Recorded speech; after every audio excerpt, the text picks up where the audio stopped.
So the New York Jets found a tackle. I almost said right tackle, but we don't know if it's their right tackle or not yet. We'll talk about it.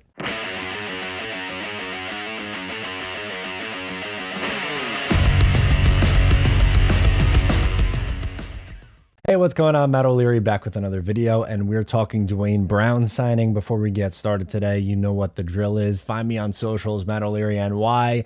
You can find the Just Jets podcast wherever it is you get your podcast, and you can call in and leave me your questions. And as always, check out Patreon for bonus Jets content. All right, so the New York Jets have added an offensive lineman in Duane Brown. Not surprising at all, as he was in for a visit when Mekhi Becton and Connor McDermott, too, ended up going down with an injury. And we know Mekhi Becton is done for the year for the second year in a row.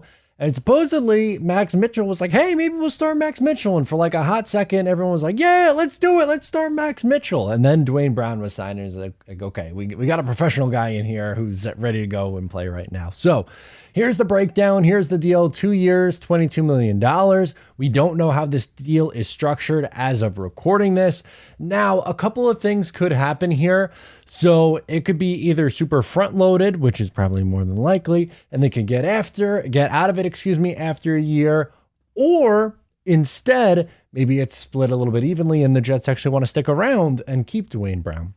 Moral of the story, the Jets needed some help on the offensive line after losing Mekhi Becton, and Duane Brown, while he's up there in age at 37, he was still a Pro Bowler last year. And I know the Pro Bowl is a little bit of a popularity contest, but honestly, he was much better in 2020 than he was in 2021. But point of the story is he's still a quality starter. And also, like, when I talk about his sacks here in a second, yes, he allowed 8 sacks and 33 pressures in 2021. But you also have to keep in mind who was playing quarterback for him in Russell Wilson, who holds on to the ball forever. So the analytics don't really go into telling you like the context of these sacks and whose fault it really is. And I mean, if you've watched Russell Wilson over the years, you know how long he can hold on to the football and try to extend plays.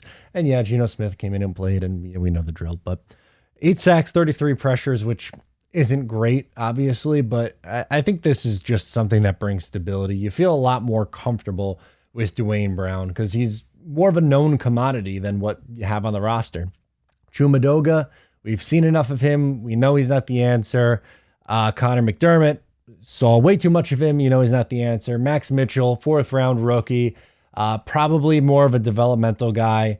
The Jets think that he's further ahead than where they thought he would be at this point, which is a great sign, but I don't necessarily want to toss him in there, throw him to the Wolves and let him go.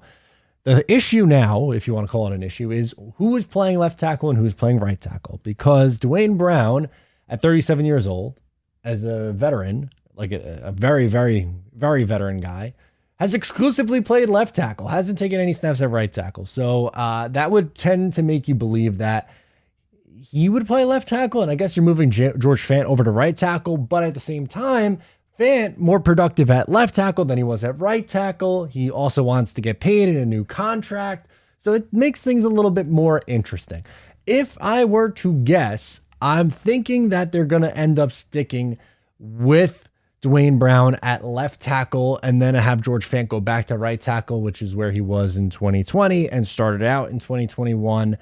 And he might not be very happy about it, but an offensive line of Brown, Lincoln Tomlinson, Connor McGovern, now AVT, and I almost said Greg Van Roten now, well, and George Fant is a pretty solid offensive line no matter how you slice it. Even if you end up swapping the two, and let's say George Fant does end up playing on the left side and Duane Brown does play on the right, you could still be pretty comfortable with that, just especially because of the veteran presence that we're going to see with this guy. He knows the system. He can play in it. We know that for a fact. He's athletic. He can move around a little bit. I'm excited to watch him get to work. He's a good pass blocker. And pretty much once he was in the door visiting, you pretty much felt like this was coming. And initially it was like, okay, maybe he'll be the swing tackle. But now with the injury to Mekhi Becton, price went up a little bit. And I don't really care about the price tag. I don't, to be honest with you. Who cares about the salary cap? The Rams are making things work all the time. The Jets need to do everything in their power to protect their biggest asset, which is their second-year quarterback, and make sure that he has a fighting chance. And signing a former Pro Bowler, someone who's an All-Pro once, a long time ago, but he's a 5-time Pro Bowler. Like, this is a quality offensive lineman. So Joe Douglas is taking no chances, which is something that I love. So So let me know down in the comments below what your thoughts are. Thank you so much for tuning in. I'm Matt O'Leary. I'll catch you next time.